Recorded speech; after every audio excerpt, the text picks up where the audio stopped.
Sir, we are live now. Thank you. Esteemed faculty and dear delegates, a very good evening to one and all. I, Dr. Rishikesh, feel privileged to welcome you all on behalf of the entire team at Emcure Pharmaceuticals. We at Emcure are proud to present Empower Talk, our highly anticipated scientific program dedicated to exploring the multifaceted landscape of diabetes management. This program serves as a bridge between knowledge and practical application, aimed at equipping us with the tools needed to enhance the lives of patients affected by diabetes mellitus. Our distinguished speaker is poised to share his knowledge, insights, and practical wisdom to empower us in the fight against this health challenge.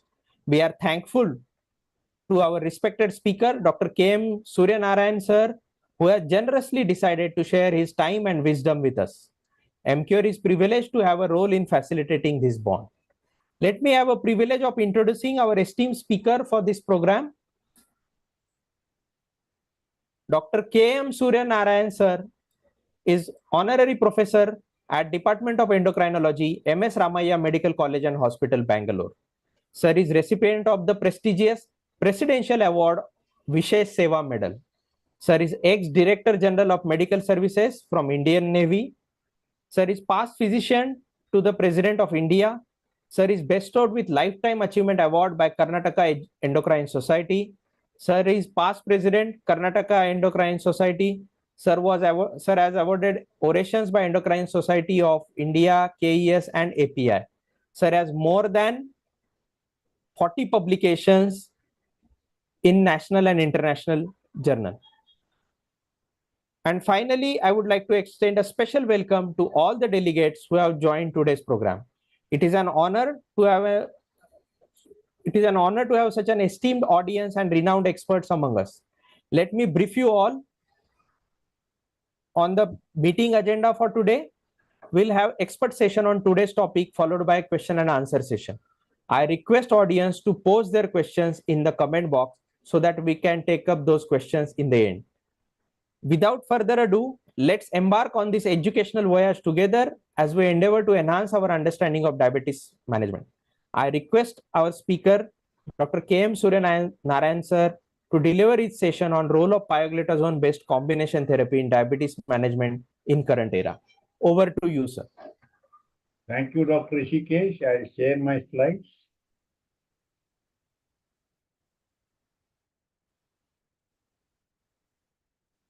Can you stop sharing, Dr. Rishikesh? Yeah.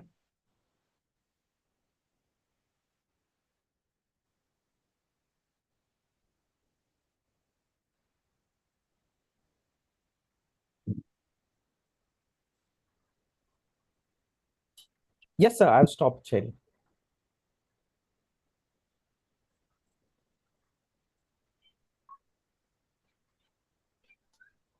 Yes. Very good evening to all of you. Thank you, Dr. Rishikesh and Dr. Tanmay. And I thank Emcure Pharma for giving me an opportunity to speak on the subject on pioglitazone-based combination therapy. I hope my video and audio is clear. Yeah.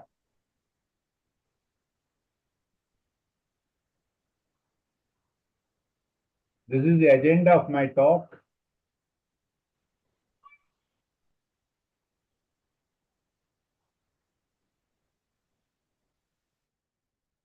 Heading. I don't know how to. Yeah. 1 minute.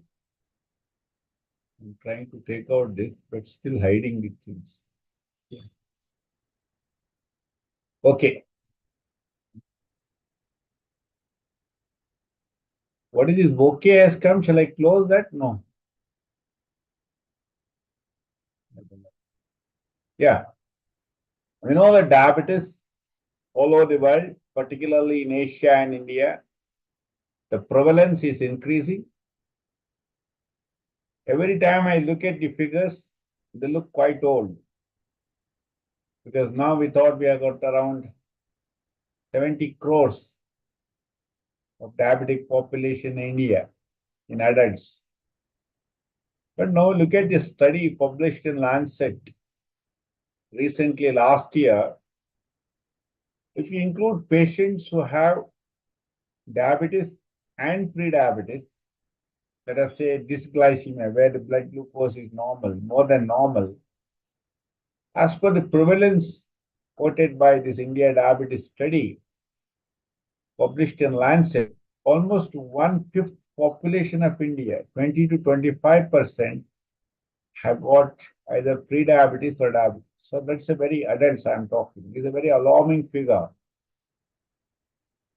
So most important is there are a lot of patients who are not diagnosed, maybe equal number. And also we have got patients who are pre-diabetes, who are prone to develop increased cardiovascular problems, can progress to diabetes. So that way, because diabetes is a metabolic disorder, can have other risk factors like hypertension, dyslipidemia, obesity, which can all increase the cardiovascular and renal problems, events. So management of diabetes becomes very important. Not only it is just the control of glycemia, to look at in a more holistic way to also control and regulate the risk factors. So what are the unmet needs in type 2 diabetes patients? We know we have understood the pathophysiological mechanism of diabetes in a much better way than what we were earlier. So we had to select drugs which act on different pathophysiological mechanisms. That is the first requirement for a good glycemic control. Glycemic control, today we mean not achieving only the target HbA1c, but also look at the time in range. Means we want in type 2 diabetic patients more than 70% of the time in a day, the blood glucose between 70 to 180 milligrams. So hypoglycemia is a deterrent in the management of diabetes. So we have to have drugs which reduce the risk of hypoglycemia. We also know hypoglycemia, particularly in elderly who have underlying cardiovascular disease, can precipitate a cardiovascular event. Most of our diabetic patients are already overweight and obese. And in addition, we should have drugs that would reduce the weight or at least do not increase the weight, in addition to reducing the blood glucose level. And the other most important thing is the compliance and less side effects. The better the compliance, better the control and prevention of long-term complications. So better to use the fixed drug combinations or combination treatment for better compliance.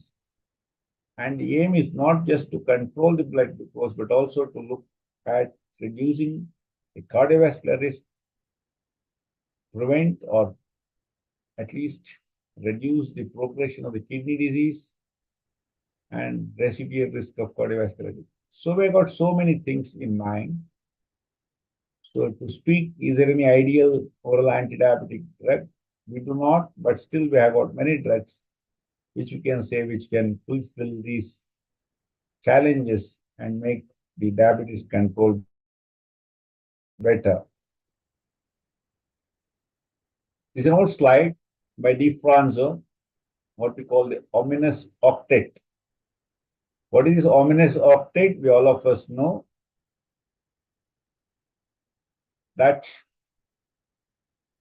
important aspect is there is an insulin secretion which is decreased, what we call the insulinopenia. And then there is decreased progressive loss of the beta cells over a period of time.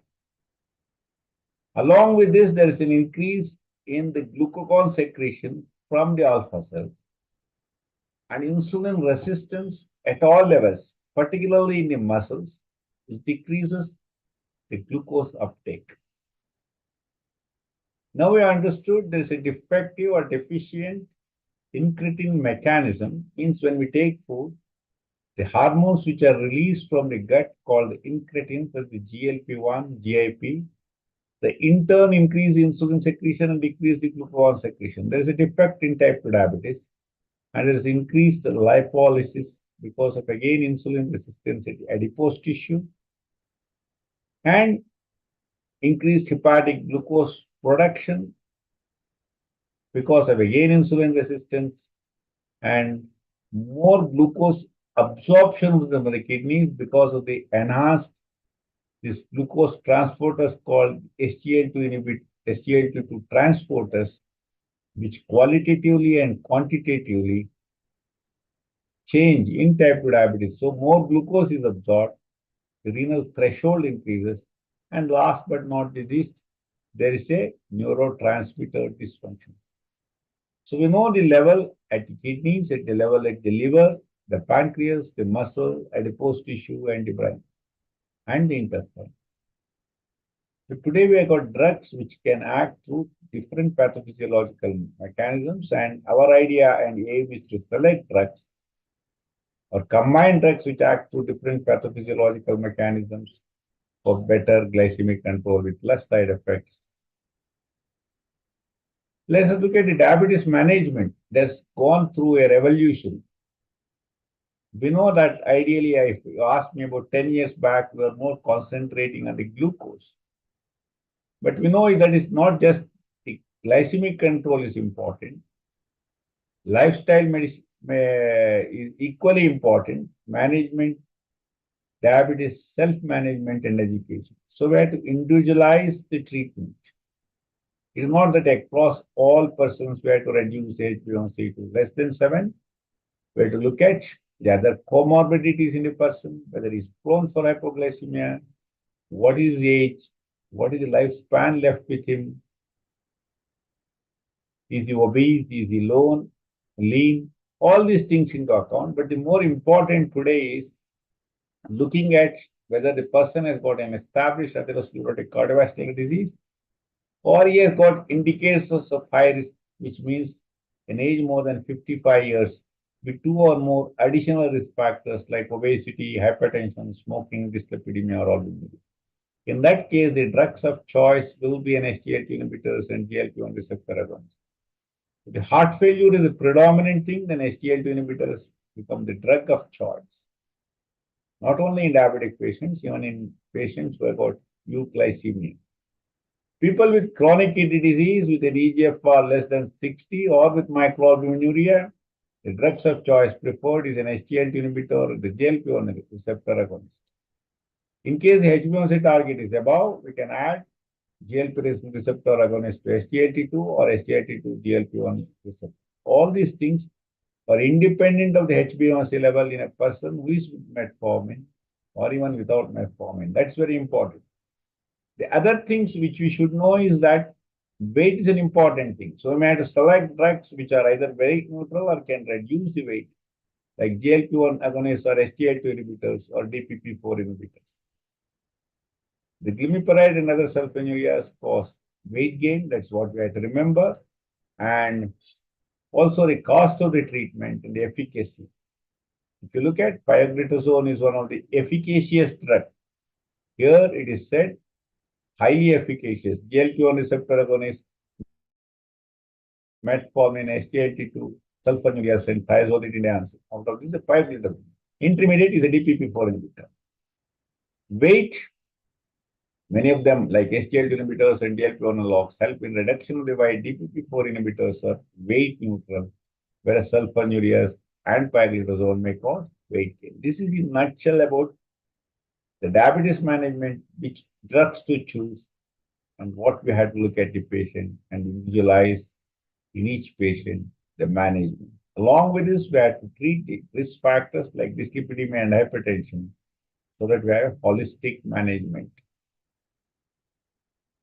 So as I said, combination therapy. Is there any need? I already said diabetes is a complex disease with multiple pathophysiological mechanisms. And the beta cell failure is a progressive thing, and a lot of patients do need insulin at a later date. So multiplicity of the mechanisms and other hyperglycemia cause for treatment, that we have to select drugs which have complementary action to each other. That's very important. Let us look, having understood this, the pioglitazone, what are the advantages? Are there any studies? We all know that pioglitazone is one of the drugs in thiazolidinediones like rosiglitazone. Basically, these drugs are insulin sensitizers. They reduce the insulin resistance at the periphery. The action is through nuclear PPAR gamma receptors. That's what we know. So it can be used as monotherapy or in combination. And a lot of studies to show that it is effective either alone or in combination, and other benefits. What does it do? It increases the insulin secretion.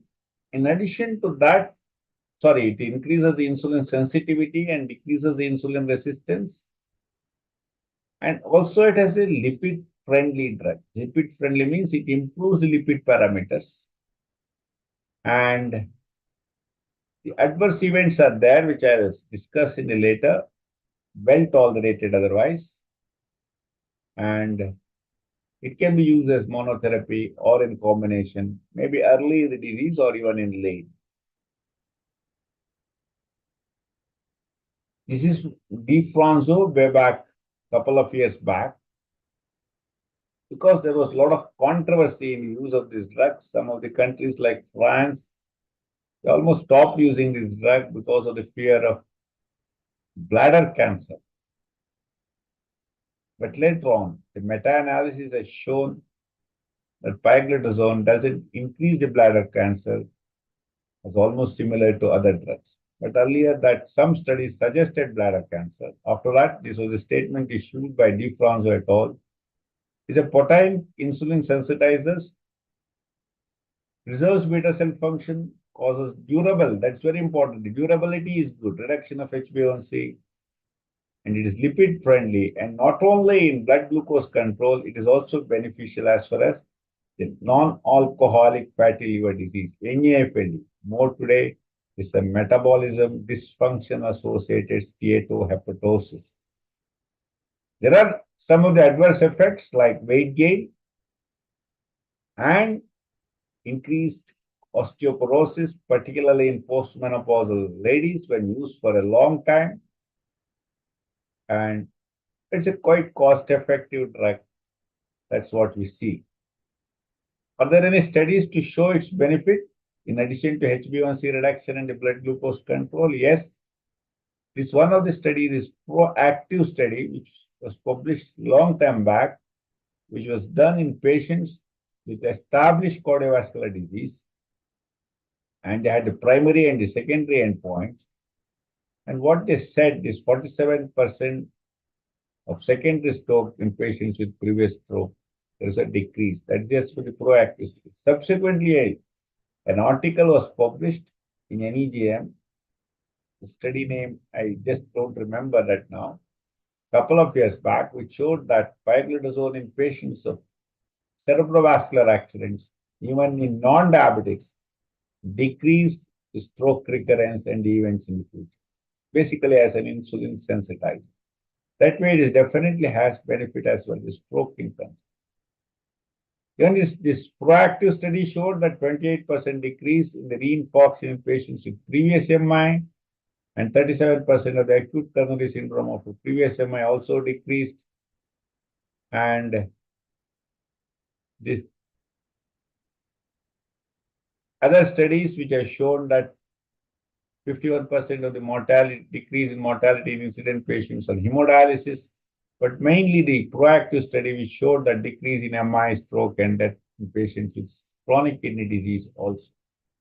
As I said, so it's beneficial as far as the heart is concerned, more lipid friendly, and decreased strokes, and also reduces the incidence of the NAFLD turning into the cirrhosis or even hepatocellular carcinoma. We know that NAFLD or MAFLD is a risk factor for the cardiovascular disease today. It is not just a fatty liver which we see on ultrasound report, but it adds to increased cardiovascular risk like stroke, like hypertension, like LDL cholesterol, smoking, obesity. So it's an important thing which we have to manage.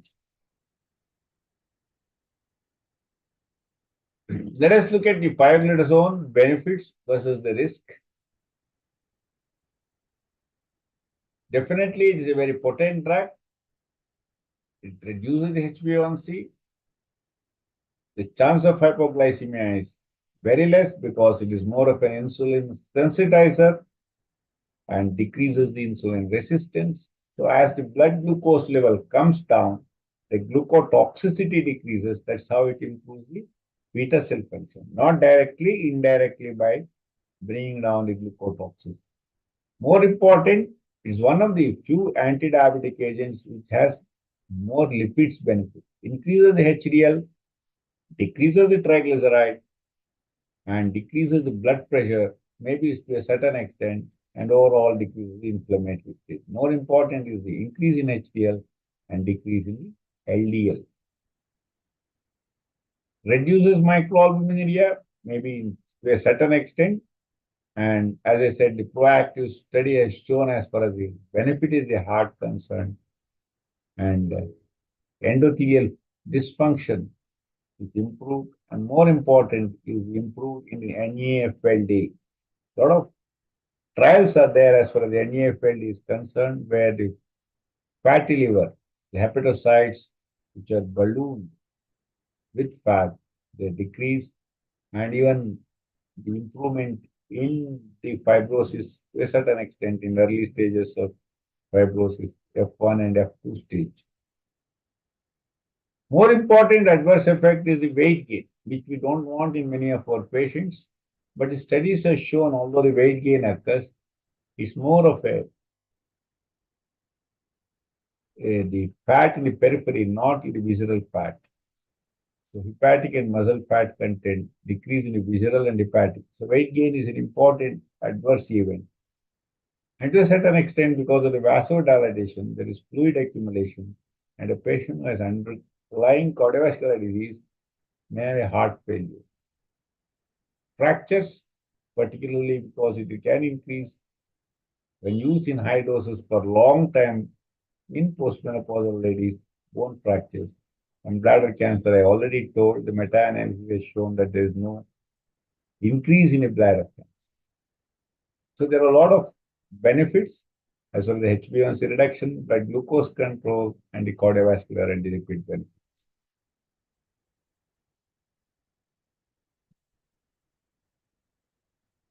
New perspective of an overlooked drug. We have been using, in between there was a trend that we were scared when that bladder cancer thing came. Now we are restarted using with appropriate prescription and titration. Pioglitazone remains a useful tool in the arsenal of the diabetes management. We have got now the SGLT inhibitors, we have got GLP-1 agonists, DPP-4 inhibitors, sulfonylurea, metformin, even imeglimin, all these drugs, but still pioglitazone has a place in the management of diabetes. Why do we need pioglitazone-based combination therapy? Improve glycemic control, but also improve CV outcomes. That's very important. It's an true insulin sensitizer. Although metformin is also insulin sensitizer, the mechanism was different. So when we combine these two drugs, the additional benefit is there. Insulin sensitizer, decrease the insulin resistance is common, but the mechanism is good. So there is a synergistic effect. As I said, already told about the NAFLD, and as I said, it can be combined with other drugs like metformin and sitagliptin. So there are a lot of benefits, few side effects, and if cautiously and judiciously used in small doses and in combination with other drugs, definitely it can help in the management of diabetes.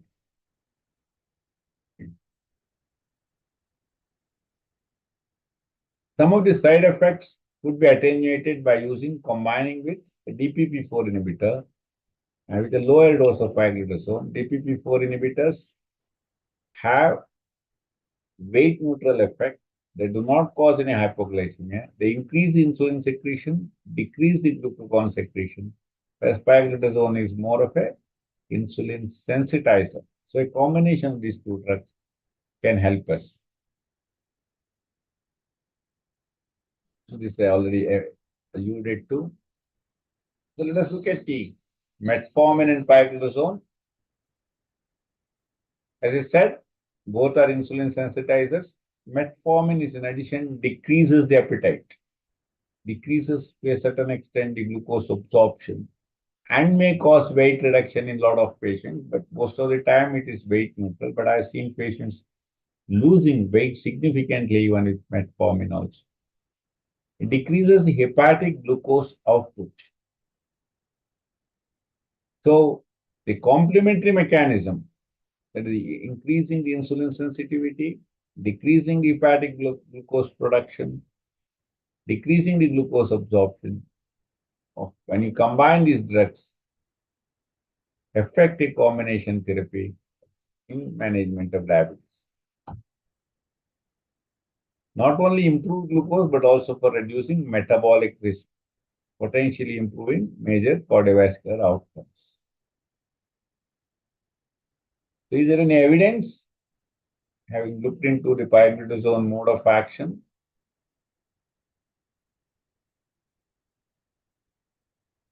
Impact of fixed combination of metformin and pioglitazone on insulin resistance of patients with type 2 diabetes. Results of a randomized open study. Look at the insulin sensitive metformin and pioglitazone. This is metformin. This is dapagliflozin. This is baseline. This is after treatment. So after treatment, what he has seen, the insulin sensitivity increases with metformin and pioglitazone combination. Unlike metformin alone or even a dapagliflozin, it has increased.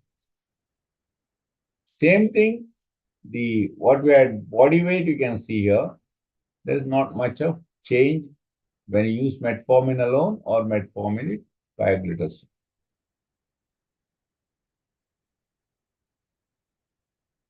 Let us look at the combination therapy of sitagliptin as add-on to metformin versus or pioglitazone.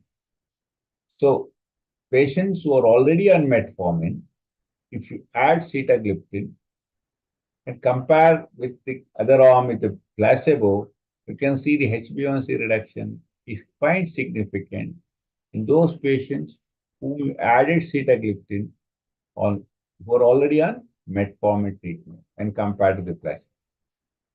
Similarly, patients who are on pioglitazone, if you add sitagliptin, there is a further reduction in HbA1c. So this potentiates the action, decreases the HbA1c. Even a patient who are on metformin not well controlled, adding sitagliptin has definite benefits. Same thing, patients on pioglitazone not well controlled, HbA1c is still higher side, can bring it down to the desired level by adding sitagliptin in a dose of 100 milligrams per day. So combination studies definitely help us in the sense 24-week study with metformin and for the study with pioglitazone. I think these are all obscuring, but I have to. Yeah. Sitagliptin added to ongoing metformin and pioglitazone combination therapy in a randomized placebo-controlled 20-week trial in patients with type 2 diabetes. So 13 patients, adults with type 2 diabetes, where mean HbA1c is 8.7%. It's a multinational randomized placebo-controlled double-blind parallel group 26-week trial. Patients randomized to receive sitagliptin or placebo for 20 weeks, 6 weeks.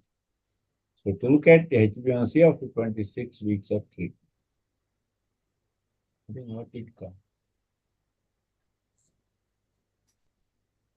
What he has seen, addition of sitagliptin 100 milligrams to ongoing combination therapy with patients now are on two drugs like metformin and pioglitazone. You added sitagliptin, you find a further reduction in HbA1c. So almost here it has come down from the 8.8 to 7.6, whereas in a placebo arm, there is not significant change. And also 2 hours postprandial glucose, fasting plasma glucose, and other endpoints. So triple therapy here, sitagliptin, metformin, and the pioglitazone combination has helped the HbA1c to the desired level in many of the patients when they could not be controlled with 2 drugs. So this is another study comparing on adding pioglitazone or sitagliptin to patients with type diabetes. Those who are on metformin, you either add sitagliptin or pioglitazone. That's what the study has shown. Type 2 diabetic patients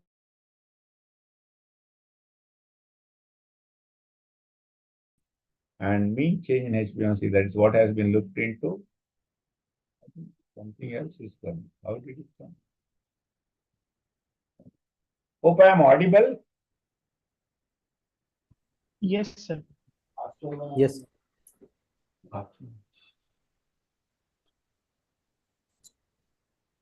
Am I clear? Yes, sir. Dr. Audible. Rishikesh? Yes, sir. Audible. Because sometimes it comes as your internet is unstable something. Is it No, okay? you are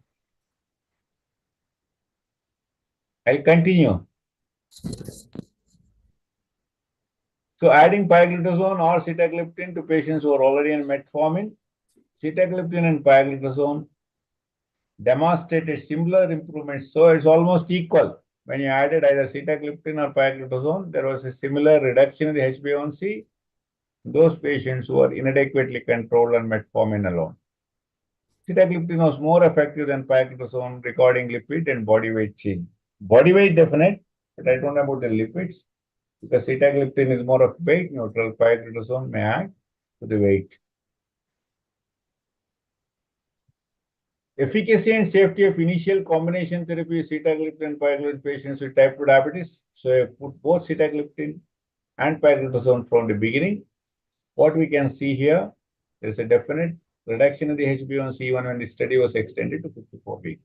So there is a durability. The combination treatment, which you have seen in other sites like Verify trial, where you combine metformin and vildagliptin, there is a durability, much longer time the HbA1c kept under the target.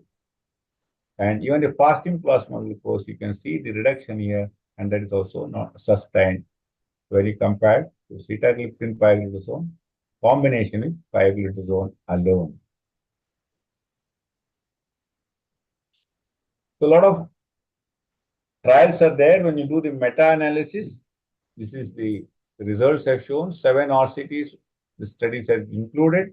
Combination therapy was associated, the combination of dipeptidyl 4 inhibitors and pioglitazone combination with therapy versus pioglitazone monotherapy in type 2 diabetes. Combination therapy was associated with increased HbA1c reduction and FPG reduction as compared to monotherapy. Combination therapy was not associated with further reduction in higher risk of hypoglycemia, was associated with better improvement in pancreatic beta cell function. That is basically by decreasing the blood glucose level. Fixed dose combination sitagliptin, metformin, and pioglitazone in type 2 diabetes. So this is the 3 drugs combination in FDC.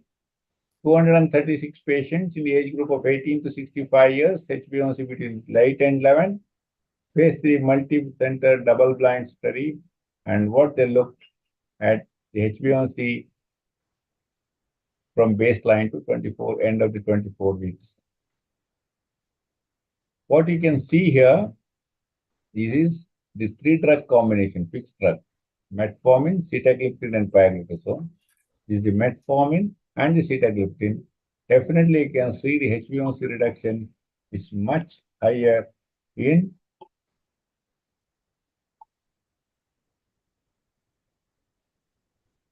metformin, sitagliptin, pioglitazone. HbA1c reduction is higher when you compare to metformin and sitagliptin.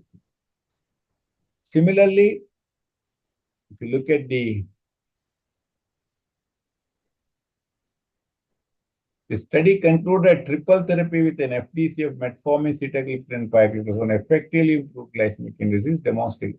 So when you have two drugs, the metformin and the sitagliptin, or metformin, sitagliptin, and pioglitazone, the sitagliptin, pioglitazone, metformin combination resulted in better HbA1c control or reduction.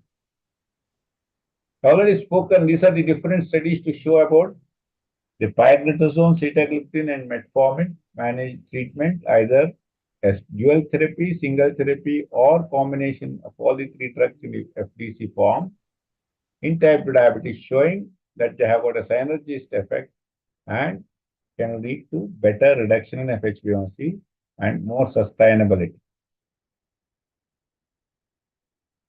Bladder cancer, that is what lurks in everybody's mind.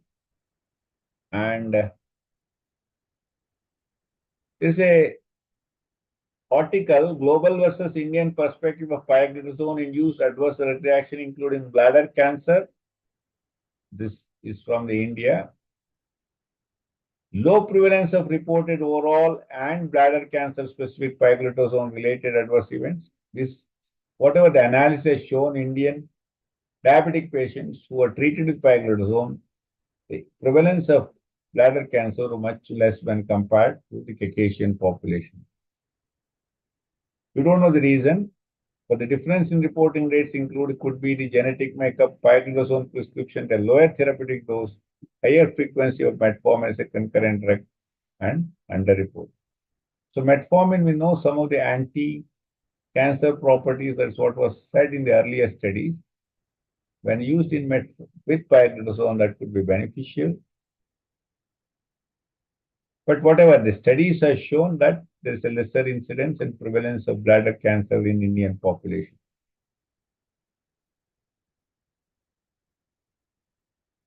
The correlation between pioglitazone and bladder cancer is seen with duration of therapy more than 24 months. This is by Mohan et al.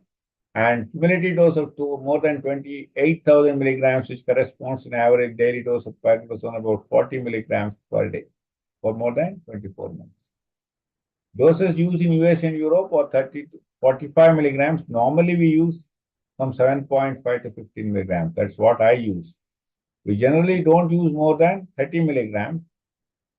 And to reach this 28,000 milligrams, you would take longer. And if you use low dose, it will take around 10 years to reach this dose, where the chance of bladder cancer is high. Low-dose pioglitazone has to be, of late, become very popular in India due to its efficacy and lower frequency of side effects like weight gain and fatigue. So, to mitigate the side effects, what the recommendation, what has been done practically is to use low dose of pioglitazone in a dose of 7.5 to 15 milligrams. That's what we are seeing today. So, if we use the pioglitazone-based triple combination therapy, that is a DPP-4 inhibitors like sitagliptin and metformin, we know that what we said, the ominous actate, which are the pathophysiological mechanisms it can look into and correct. One is DPP-4 inhibitors increase the insulin secretion, and DPP-4 inhibitors can correct the defective incretin mechanism, and metformin and thiazolidinedione both increase the insulin sensitivity at the periphery, and metformin, thiazolidinedione decrease the glucose output from the liver by increasing the insulin sensitivity and decrease the glucagon secretion, particularly the DPP-4 inhibitor from the beta cells, and increased lipolysis, which occurs, that is decreased by both metformin and thiazolidinedione by again increasing the insulin sensitivity and decreasing insulin resistance. So many of the pathophysiological mechanisms which are involved in the pathogenesis of diabetes, they are looked into by combining these three drugs, that is a metformin, an insulin sensitizer, a DPP-4 inhibitor like sitagliptin, which increases the insulin secretion and decreases the glucagon secretion, and pioglitazone, which is a true insulin sensitizer. alluded to in the last about 30 minutes, the multitude of therapeutic options for type 2 diabetes adds to the complexity of managing patients. Readjust and rebalance treatment over time as physiological changes occur throughout the course of the disease. You know, diabetes is a progressive disease. There is a progressive loss of beta cells. Our aim is to not only bring down the HbA1c, keep it in range, prevent the long-term complications of diabetes, particularly the cardiovascular and the renal. So early treatment with better HbA1c control will have the legacy effect. That's what we are seeing by the studies of DCCT trials and the UKPDS trials. So from the day one, it is very important to use maybe one drug or combination of drugs, either separately or in fixed drug combinations. So for effective control of blood glucose and bring down the HbA1c to the target level to prevent the complications. So that we can even postpone the need of insulin for a longer time. So as I said earlier, it has been individualized depending upon the individual patient, whether it has other comorbidities, including the cardiovascular and the renal, whether he is prone for hypoglycemia, what is the age, what is his motivation, what is his family background. All these things have to be looked into when we start treatment for the diabetes. So this combination of pioglitazone, which is an insulin sensitizer, metformin, which is an insulin sensitizer, and also the other benefits which it has, and the sitagliptin, which is a DPP-4 inhibitor, can act through multiple pathophysiological mechanisms of diabetes and can help to reduce the blood glucose, HbA1c, and other pleiotropic like cardiovascular benefits can definitely have. And there is not much of hypoglycemia.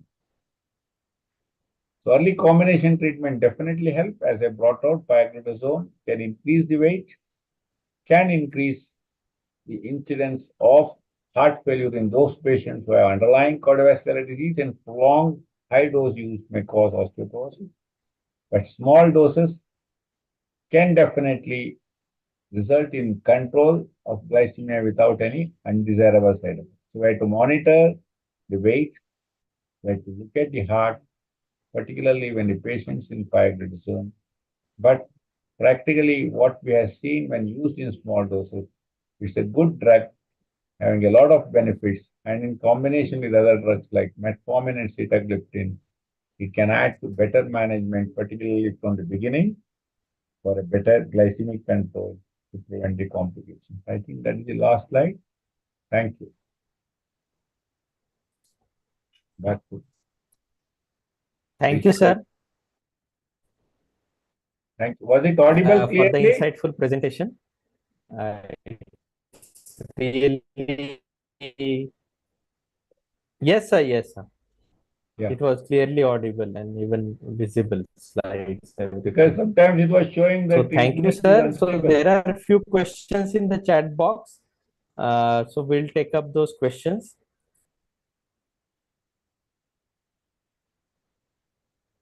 Yeah, sometimes it shows, but you were audible. There was no lag in the voice and etc. So there is one question, sir. You mentioned about the sitagliptin, pioglitazone, and metformin combination, sita piomet triple combination. So, in your opinion, what is the ideal patient profile for sita piomet combination? What we can see is particularly an young patient who doesn't have any really cardiovascular problem. Means what I mean is doesn't have any heart failure, who doesn't have any akinesia of the ventricular muscle, who is not very obese naturally. We can start from the beginning. The HbA1c is very high, let's say 10 or more than 8.5 or 9. If the HbA1c is very high, say 11 at the time of the diagnosis, we have to give insulin for a short while, like 4 to 6 weeks, then overlap with oral antidiabetic agents and continue over. So we can start in the early stages of diabetes, start with one drug, then we can start the second drug and then the third drug. And when we can tolerate all these three drugs and effectively control, then we can use a fixed drug combination rather than using it separately. So in the early stages of diabetes, particularly for better glycemic control and with good this one without any undue hypoglycemia, and for the long-term cardiovascular benefits, which are this lipid profile, lipid friendly and decreasing hepatic glucose output. So these drugs are beneficial. Later also patients who are on other drugs, but they are not effectively controlled. They may be on SGLT2 inhibitors, they may be on sulfonylureas. If they are more prone for hypoglycemia, then naturally we can replace sulfonylureas with pioglitazone. That's an advantage. And start with a small dose, give a small dose like 15 milligrams. Do not start with a big dose, monitor the weight, and that's very important. So at all stages of diabetes, even patients who are on insulin, we can use a small dose of pioglitazone. There, the insulin requirement may come down also. The frequency of injection may also come down. So across all stages of diabetes, patients who do not have any heart failure, patients who do not have fluid overload, or patients who do not have any underlying even other malignancies, we can use it, but we have to select the patient, carefully monitor them and follow them up. And if the weight gain becomes really a problem, then we may have to stop the drug. And patients who are on long-term treatment, we have to monitor the bones for is there any osteoporosis. But I feel in small doses, with other drugs, definitely it is useful in better management of or the glycemic parameters. Okay. Thank you, sir. Next question is again related to the same. In your practice, what is the cutoff HbA1c level where you go for triple combi and where you go for insulin? The HbA1c is more than 9, say beginning, when you diagnose diabetes, 9 or 9.5. It's better to start 3 drugs. May not be fixed drug combinations, start 3 drugs. And as the glycemia improves, as the glucotoxicity comes down, you may not even need 3 drugs. You may need only 2 drugs or 1 drug later on. This is what we see practically. And all the drugs are very effective initially. So when the HbA1c initially is more than 9, 9.5, you start with 3 drugs. Later on, you see how much they require, may have to reduce to 2 or 1. And later on, anybody who is already on 2 drugs, 3 drugs, if they are still not controlled, then you may have to replace with some other drug. Somebody is on sulfonylurea, not well controlled, long-standing diabetes. We have to reduce the dose of sulfonylurea and add a drug like an SGLT2 inhibitor, pioglitazone, or a GLP-1 inhaler. Okay, what was the second question? Insulin? Insulin, you said something. Insulin, what was the second question? Second part of the question? Dr. Rishikesh? Yes, sir. So you mentioned about insulin resistance, like Your voice is not very clear. so it is the best test or any clinical way to assess the insulin resistance. First, we have to Test insulin resistance you clinically. follow We can see when the to patient has assess got the insulin is resistance. obese, he's got acanthosis nigricans. Acanthosis nigricans is a very important marker of insulin resistance. Am I There is grading of audible, sir? acanthosis nigricans, grade 1, grade 2, grade 3, grade 4. We need not go into that. But if somebody has got acanthosis nigricans, which has to be examined at the elbows, at the over the behind the knees, or even the neck. Neck is the most important. And if you look at that, if that is there, that suggests insulin resistance. Skin tags. There are multiple skin tags. That is again suggestive of an insulin resistance. But objectively, whether there is an insulin resistance to assess, there is no need actually. Most of our type 2 diabetic patients have a combination of both insulin resistance and insulin deficiency. So we have to use drugs which decreases the insulin resistance as well as increase the insulin secretion. Practically doing any test to show that the insulin resistance is there, biochemical test is much not helpful for us to decide the treatment. We can do it. We can do by doing fasting or doing a blood glucose, fasting blood glucose and corresponding the insulin levels, or a postprandial blood glucose and the corresponding the insulin levels. But it doesn't practically help us. I think the clinical examination like obesity, acanthosis nigricans, skin tax, these are more important in knowing that the patient has insulin resistance. And the fasting blood glucose is very high. That itself is a sign of insulin resistance, particularly in the early stages of diabetes, because it is insulin resistance at the liver level which causes increased neoglucogenesis and more fasting blood glucose. So these are the markers of insulin resistance, and we have to see that reduction of the weight decreases the insulin resistance. That's a very important thing. In addition, exercise is one way to reduce the insulin resistance. Daily physical activity. The third is the drugs like pioglitazone and metformin can reduce the insulin. But any drug, like whether it is sulfonylurea or insulin, can bring down the blood glucose level. When the blood glucose level comes down, it decreases the leukotoxicity and the lipotoxicity, and the insulin sensitivity automatically improves at the muscle level, at the fat level, and at the pancreas beta cell level. So that is what we have to look. Thank you, sir, for the detailed and elaborative answer. Next question is like, would pioglitazone based therapy be preferred in patients with T2DM and NAFLD? Yes, this is one of the good drugs. NAFLD, we know today as such, we don't have any approved drugs. Pioglitazone has been tried and it was recommended as one of the important drugs. But only the disadvantage which was found is a lot of our patients of NAFLD or diabetes, they are already obese. That's one of the things. Obesity itself is a risk factor for NAFLD, and diabetes is a risk factor. Pioglitazone, definitely in small doses, helps in NAFLD, and along with lifestyle measures, along with drugs like metformin or SGLT inhibitors or SGLT1 analogs, definitely is useful in NAFLD. It can be used. And today it is one of the important thing which we have to look NAFLD, which we are not taking so much importance earlier. And there are a lot of trials with SGLT inhibitors, GLP-1 agonists, and what we call the thyromimetics. One of the thyromimetic drug has been approved by the FDA for NAFLD, and pioglitazone has been there for a long time. Drugs like vitamin E and so many other things have been tried, but pioglitazone is definitely helpful and we can use it, but watch out the weight, use in small doses.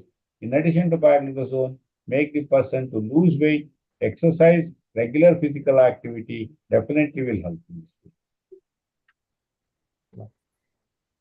And sir, last question.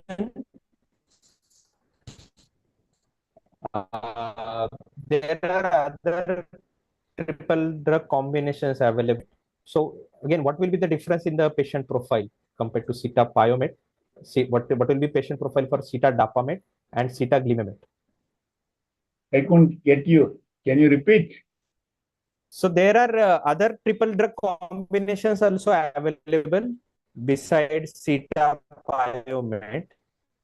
There is sitadapamate and sitaglimemet. Yeah, today India So has what is the become patient profile for those triple combinations?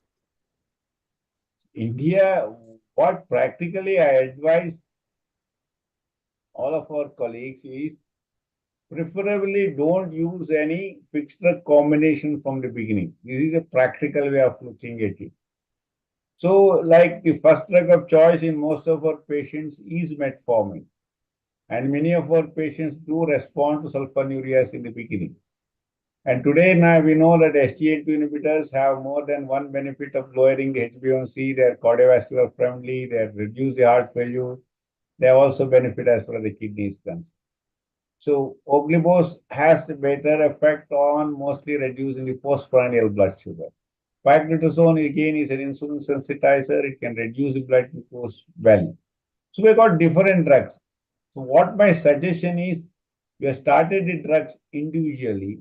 Then somebody is on SGLT inhibitors, you try to give a combination of SGLT inhibitor with metformin, maybe with sitagliptin. Somebody is on pioglitazone, metformin, and sitagliptin, then you give a combination of that drug.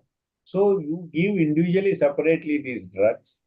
And if a person actually has a underlying heart failure, SGLT inhibitors combination is a better treatment. That's what we look.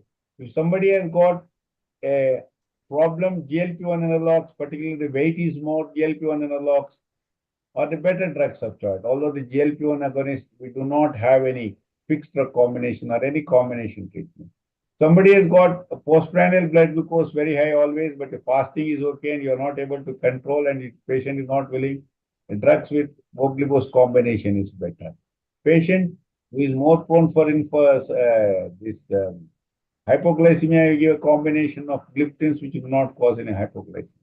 So I have to see the patient individually, looking at what combination suits them.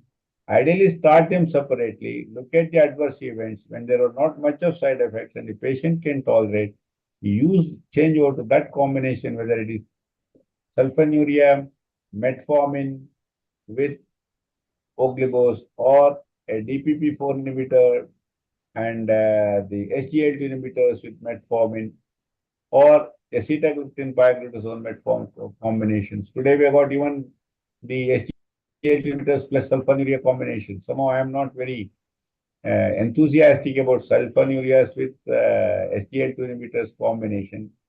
I not really using those drugs.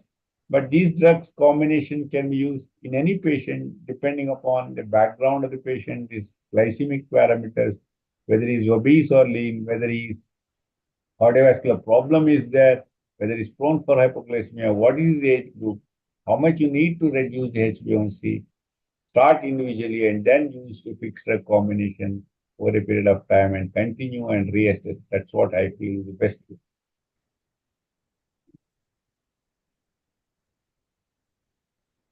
Yeah, Thank you, Ishikesh. sir, for clearing the doubts and individual patient profile you have mentioned. So I think we are done with the questions from the chat box. So we are nearly at the finish line. But before we conclude program possible, I extend my deepest answer for his insightful presentation pertaining to diabetes management using pioglitazone based combination. I would also like to thank for making this program a resounding success. On behalf of Emcure, I extend my heartfelt thanks to everyone from sales, marketing, and medical team at Emcure who have contributed to this program's success. Let's carry this knowledge into our practices, research, and advocacy, fostering healthier future for patients with diabetes.